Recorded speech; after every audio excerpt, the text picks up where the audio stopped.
Quota Srinivasa Rao அவர் Telugu artist. Subject வந்து திருநெல்வேலியில் நடக்கிற மாதிரி. அவர் திருநெல்வேலி லாங்குவேஜ் பேசணும்.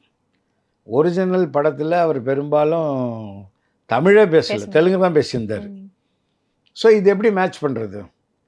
அப்போது நிறைய வாய்ஸ் டெஸ்ட்டு மயில்சாமி, தாமு, நிறைய இப்போ இந்த மெமிக்ரி ஆர்டிஸ்ட்லாம் இருக்காங்க இல்லையா, அவங்கெல்லாம் வந்து டெஸ்ட் பண்ணி பார்த்துருக்காங்க. எதுவும் மேட்ச் ஆகலை. ஏவிஎம் கார்டன் ஜி தேட்டரில் சந்திரன் ஒரு மேனேஜர் இருந்தார். அவர் தான் என்னை பற்றி ஹரிக்கிட்ட சொல்லியிருக்கார், டைரக்டர் சார்கிட்ட. ராஜேந்திரன் ஒருத்தர் இருக்கார், நீங்கள் வேணால் ட்ரை பண்ணி பாருங்கள். ஆனால் நீங்கள் வாய்ஸ் டெஸ்ட்லாம் கூப்பிட்டிங்கன்னா அவர் வரமாட்டார்.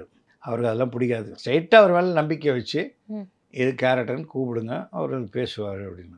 அப்புறம் கவிதாலயாலேருந்து எனக்கு ஃபோன் பண்ணாங்க. கவிதாலயா தான் அந்த படம் company, Balachander sir, KB sir படம்.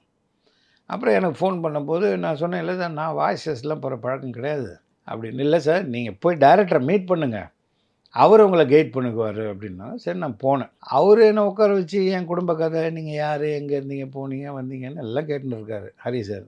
அப்போ தான் எனக்கு தெரிஞ்சது இவர் எதுக்கு என்கிட்ட பேசுகிறாரு அப்படின்னு.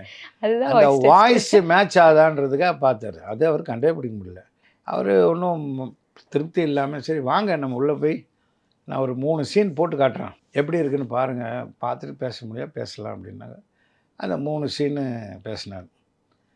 அப்போ அவர் பக்கத்தில் வந்து உட்காந்தார்.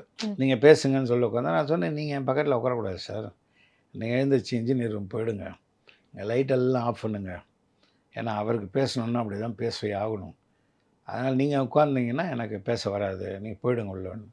அப்புறம் உள்ளே போயிட்டு அந்த ஃபஸ்ட்டு சீன் தண்ணியிலேருந்து எழுந்திருப்பார் இல்லைங்களா. ரெண்டாவது விக்ரம் சார் கூட சண்டை போடுறதுக்கு வர்றது ஒரு பெரிய சீன். நீ என்ன வேணாலும் பண்ணி தொலை, என்ன என்ன ஏவே தொல்லை பண்ற. அப்புறம் வந்து கிளைமேக்ஸ், அந்த செங்கல் சூளையில் வச்சு கொளுத்துறது சீன்.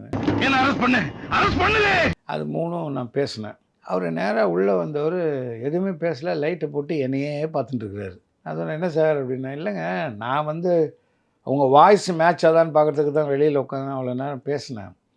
ஆனால் இங்கே வந்து சீனை போட்டு பார்த்தா அப்படியே அந்த ஸ்ப்ளிட் பர்சனாலிட்டி மாதிரி வேறு மாதிரி மாறுறீங்க நீங்கள், அது ரொம்ப ஆச்சரியமாக இருக்குது சார் அப்படின்னாரு.